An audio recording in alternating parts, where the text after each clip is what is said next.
5 challenges in digital marketing and how to overcome them. The first one being understanding your target audience. So understanding your target audience basically comes down to a few key factors. First one being understanding the age of your audience. So in other words, who would use your product, who would use your service, how old are those particular people. The next one being location. So geographically speaking, the location in which you provide your services or your product in is going to be a very, very important thing to kind of note down before you start a marketing campaign. Next one would be income level demographics. So do you have a higher end product that would require a user to have more of an income base to be able to afford? Or would you have a middle of the road or quote unquote bottom of the road product? Where does that kind of fall on the income scale for your particular product or your particular service? Next one being, are these people men or women? Are the primary users of the product going to be women whose age is 30, whose income level is in the top 10% in the United States? That's a perfect example of kind of putting all of these sorts of things together. And then the final piece would be understanding what are the certain keywords and the certain terms that these individuals might be looking up, searching for. How would they actually come to your website or come to your social media page, or just in general, even your business? What would they look up? How would they get there? Is the process easy? Is it simple? If it's not easy and simple, then how do you make it easy and simple to kind of understand? The next point, or the next challenge basically, is the creation of high quality content. So, we hear these terms all the time about high quality content all over the place. You need to create high quality this and high quality that, and your social media has to be high quality and blah, blah, blah, blah, blah. It's very confusing if you don't understand what that means. But now I'm going to break it down for you so you can understand exactly what high quality content actually is. The easiest way to put it is, how helpful is it to the end user? So people don't necessarily understand everything about your product or your service like you basically would. So what you want to do when you're creating your high quality content is you need to explain it in very simple terms. For example, digital marketing. What is that all about? Well, digital marketing is basically the art form of getting you the proper customers and the proper people to come to your website, to your social media page, to basically whatever it is that we're running, getting those people to go to your page, go to your website, and perform 1 or 2 or 3 specific desired actions.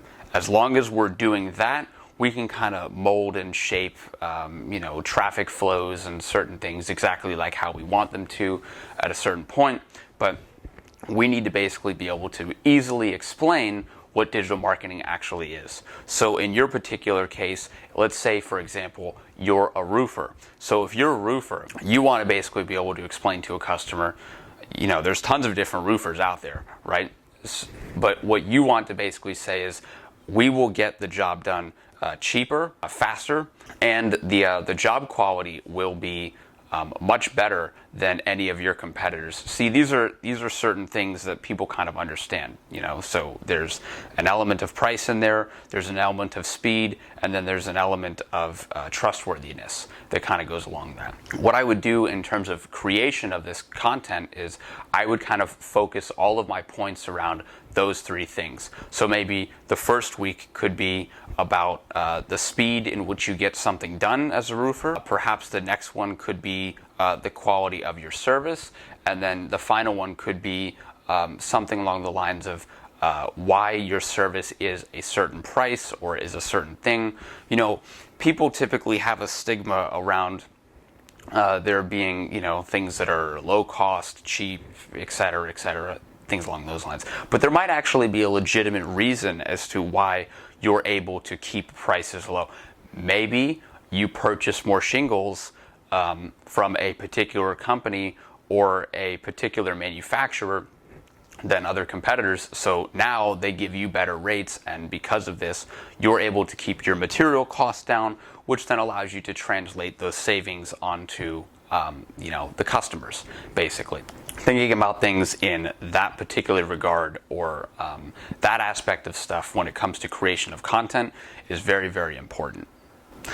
The next one is going to be utilization of automation. So we hear this basic thing kind of all over the place about automation this, automation that.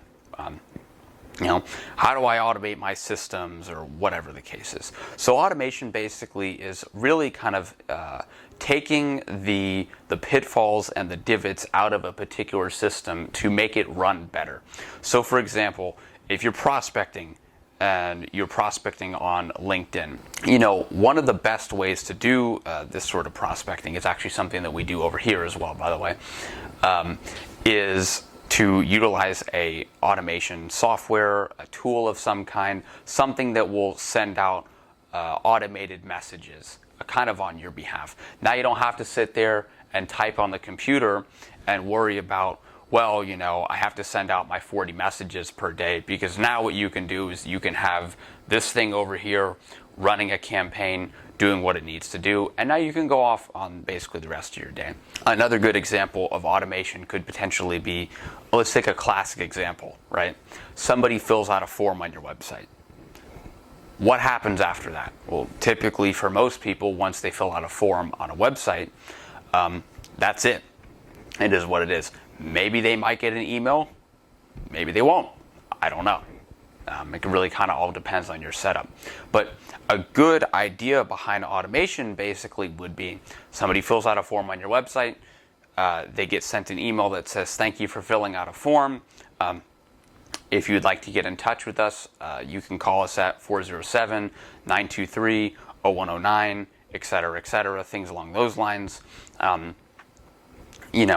Or if you're interested in more of our services, or more questions about our company, read our FAQ page, go to our services page, or even automation can kind of go as far as basically giving somebody a discount code after they fill out a particular form or a particular thing. In other words, some kind of follow-up, some kind of thing that takes away a lot of the issues in terms of a lot of the divot points for where it would require people to do. Now, I'm not necessarily saying that we should remove people from the equation altogether. I'm just saying there are certain things that machines and processes and other pieces can do better and more effectively than we can at a more consistent basis. Doesn't mean that it's perfect, but it definitely will be much better if you have these certain things in play versus just putting it onto somebody, because we're all people. We forget things. Something comes up. You get a phone call in the middle of the day that messes up your day, whatever, So automation is very, very important. Leveraging social media. So leveraging social media is another one of these things basically that we kind of hear, right? So how do you leverage social media? Social media is basically a tool in which you can connect deeper with your target audience by allowing them to see certain things, whether that be behind the scenes, how you do certain pieces, certain things, answering common questions that you might have, these sorts of different pieces, or even simple educational based pieces of content. That sort of stuff also really, really helps. Where we see a lot of companies and a lot of businesses kind of go wrong when it comes to this sort of stuff is they will simply use social media as a pure selling tool. Sell, sell, sell, sell. We need to run a special here, a special there, or this thing has to happen over here. We're not getting enough customers in over there, whatever the case is. But social media is a trust building tool. It's not necessarily just something where you just promote sales or a great deal that's going on within a company. If you don't build the trust with your target audience, why would they want to give you their hard-earned dollars?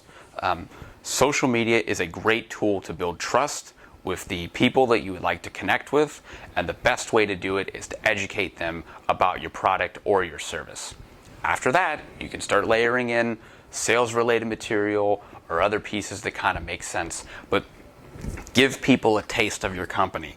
Let them understand who you are, what you do, how you do it, and even go as far as why you do it. Everybody needs a why when it comes to these sorts of things.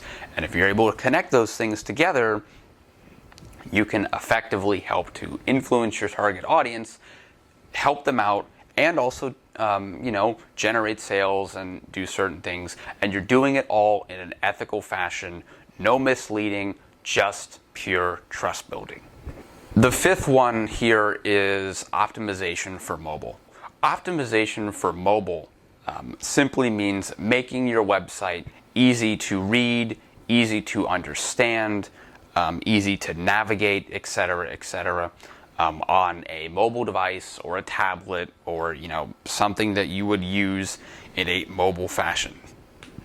Maybe this could even be perhaps a laptop or something along those lines. Not like a desktop computer behind me. The optimization for mobile is very important because what we're finding out today through data is essentially more people are looking for products or services on their phone than they are at a traditional desktop setting. Now, that doesn't mean that basically we should just drop everything and just go pure mobile and it is what it is. You really want to have a website and your product basically look good on all three different device types. So desktop, tablet, and also the mobile device. So just a few key characteristics here for all of these things. They need to be fast loading. They need to be responsive. So in other words, when you're moving around on a site, they actually have to do something. If there's some kind of delay, that's kind of a ding really against you. Images shouldn't really be that large. Don't make things too text heavy. Just convey the right information, the proper information, and essentially really it all still goes back to this trust building element of educate people, inform them about certain things, and then at the end of the day, provide an offer, sell something if that's what you're into, whatever the case may be. Tying all of these different pieces together are all very, very important. So some of the things that we talked about are the target audience, how to define that. The other thing that we talked about was optimizing for mobile, leveraging the use of social media, as well as how to create high quality content and make sure that this content connects with people in the right fashion at the right time, whenever you basically need it to do. Whatever you need that content to do, you can get it to work properly. So now that you have basically that fundamental understanding of what these pieces are, go forth and kind of put them to good use. If you need help with these sorts of things, we're available to help you at 407-923-0109. That's our direct line. That will take you right to myself or any other member of the team that we have, and we'd be happy to help you out. If you have any questions, you can always also reach out to us at info@centauro.com or just fill out a form on our website. We'd be happy to help you guys. Have a great day.